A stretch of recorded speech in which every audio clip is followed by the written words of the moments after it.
Hi, this is Frank Furness, and welcome back to Meet the Experts. As you know, around the world I meet some of the world's best experts, the go-to people, and today I always speak about Mari Smith, who is the go-to expert on Facebook for business and a lot more. Mari, great to meet you. You too. I'm delighted to be here. I just love your accent, and I thought you were just so friendly and personable, and you made an impression on me already by coming here early, and we had a wonderful connection. Wonderful. Marie, tell me something. I speak to business owners all over the world, and they just say, why should I use Facebook for business? Have we got some tips for them? Sure, you betcha. So here's the thing, that Facebook, even though we get frustrated about how the organic reach is going down, it's still the world's #1 social network. 1.2 billion active users, logging on daily, spending huge amounts of time on there. It's a massive captive audience.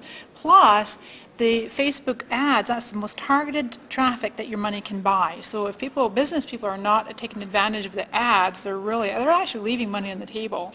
So you for sure want to have a fan page, even if you're not getting a lot of engagement or reach right now, because that's your starting point, that's the foundation through which you can put content, good, solid, quality, value-adding content, tips, and you can share other people's content. And then you want to tie that into your business strategy where you're doing lead generation, you're getting opt-ins, you're driving people to your own site, your blog, your offers, and those are the kinds of pieces of content that you want to pay to amplify to get more visibility in the newsfeed. Does that make sense? So that, in other words, you're not just paying to go, hey, look at this meme. I mean, that would be senseless. And then the other question I get asked is, what do I put onto our company Facebook? I run a big business here. What do we put on? What do I tell my people to put on? Right, so really obviously it's going to depend on the nature of the business, but think about anything that might be related to what your specific audience would be interested in. The thing is too, to not try to be all things to all people. I mean, if you're in the, gardening is your niche, then you don't be wanting to also sharing about, I don't know, preschoolers or pets or knitting or like, you know what I mean, like completely off topic. Try to keep it within the certain realm of subjects that would be related to your audience. They'd find it interesting. The other thing too is you can ask them, just conduct simple surveys and come up with topics and have people actually, check a box. Survey Monkey's really good for that, and or just ask right on your Facebook page, hey, I'm thinking about talking about this, or I'd like to post more content about that. That would be something you could pay to amplify, something like that, to reach more people in the newsfeed and get some feedback so that you can get, directly, what does our audience want if you don't know? And what about how often and when's the best time? Because some of these people say, well, should I put it on every day, or when is there any best time of the day? Any tips on that, Murray? Yeah, I do recommend once a day at minimum. Once a day actually is usually typically plenty. If you're getting great engagement and then it tapers off, usually for me it's about a couple of hours. If a couple of hours goes by and there's no more likes or comments, that's usually a sign that it's not really in the newsfeed, and you could add another piece of content. But if you're still getting engagement hours and hours later, you don't need to do another post. The other thing too is that we have to be careful that you don't want to be showing up in the newsfeed too often.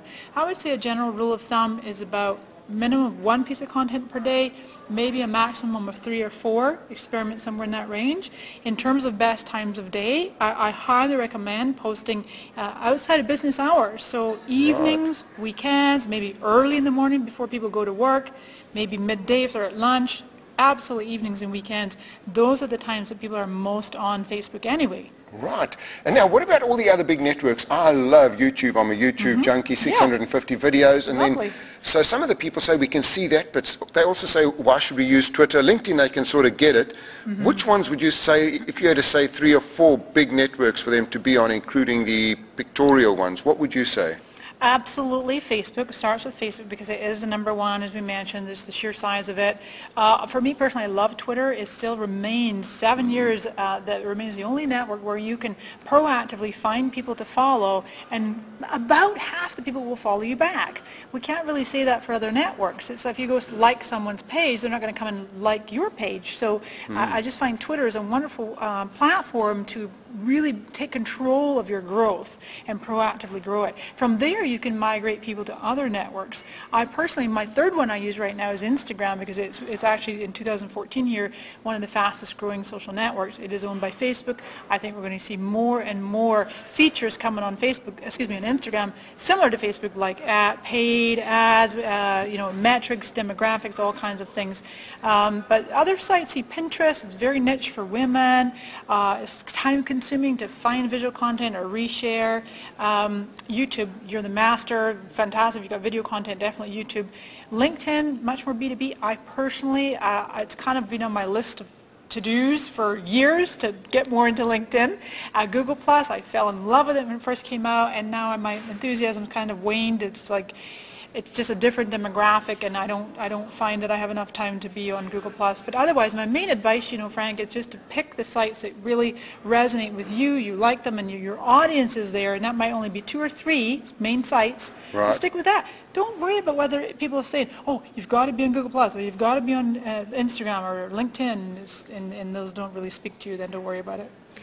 Now, Maury, you're the expert. If people want to find out a little bit more about you, if they want to follow you, I get your newsletter, which is fantastic every Friday. And what I love, it's short and sweet, normally 3 tips, which takes me 10 minutes, and it's just great content. How do they sign up for that, and where can they go if they want to buy any of your sort of services, products on how to use Facebook for Business? Oh, thank you. Yeah, it's just maurysmith.com, facebook.com/maurysmith, twitter.com/maurysmith, and let's see, Instagram has got an underscore, Maury underscore Smith, and then you asked about the newsletter, which is thesocialscoop.com, or they can find it on maurysmith.com. Great, and just follow all the links below. Yeah, Maury, thank you so much for your time. It's wonderful pleasure. meeting you. Yeah, you too, likewise.